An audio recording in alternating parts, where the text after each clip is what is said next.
सूरज को चमकना ही था, हालात पर हौसले को भारी पड़ना ही था। सूरज को स्विगी के लिए डिलीवरी करनी पड़ी, पर उसे अफसर बनना ही था। कहानी सूरज यादव की है, जिसने झारखंड पब्लिक कमीशन के एग्जाम में झंडे गाड़ दिए।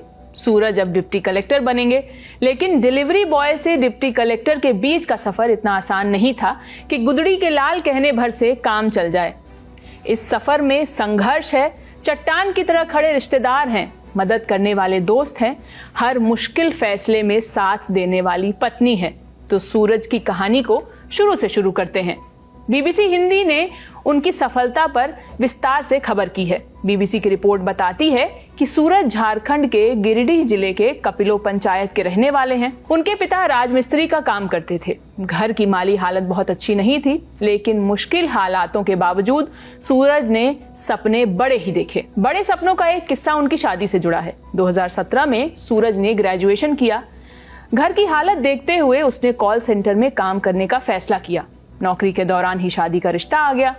बेटी पूनम का रिश्ता लेकर आए गंगाधर यादव ने सूरज से पूछा कि वो आगे क्या करने वाले हैं। सूरज ने कहा, मैं डीएसपी बनना चाहता हूं, इसके लिए जेपीएससी की परीक्षा लिखूंगा। शादी हो गई, ससुराल से मदद मिलती रही। फिर कोरोना संकट का दौर आया, साली की शादी भी थी, आर्थिक मदद रुक गई। कोरोना के चलते 2020 में जेपीएससी की परीक्षा नहीं हुई। सूरज को खाली हाथ गांव लौटना पड़ा। 2 साल बाद साल 2022 में जेपीएससी का एग्जाम हुआ।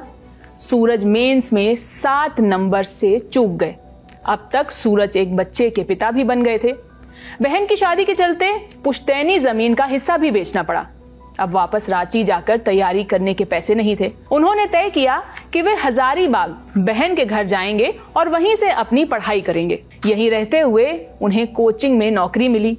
यही कोचिंग में पढ़ाते हुए उन्होंने जून 2024 में मेंस का एग्जाम दिया, लेकिन कोचिंग में कोर्स पूरा होते ही वो काम भी हाथ से चला गया।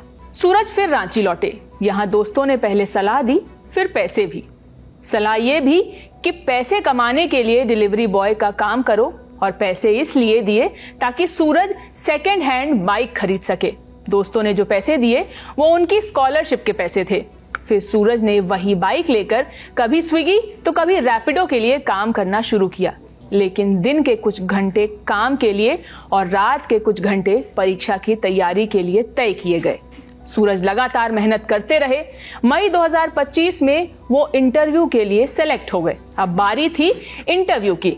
इंटरव्यू का दिन आया, जहां पैनल ने सूरज के काम के बारे में सवाल पूछ लिया। सूरज ने बताया कि वो डिलीवरी बॉय का काम करते हैं।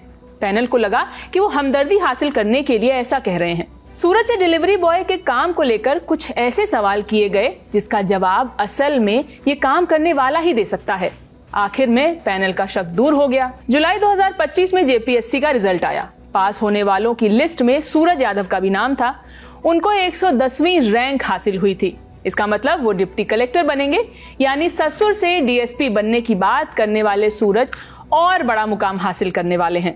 सूरज ने बीबीसी हिंदी को बताया कि वो रिजल्ट देखकर फूट फूट कर रो पड़े। सूरज अपनी इस जीत का श्रेय परिवार की महिलाओं को देते हैं, खासकर अपनी पत्नी और सास को। सूरज को चमकना ही था। चमकने के लिए फैंसी कोचिंग, मजबूत बैकग्राउंड की जरूरत नहीं होती।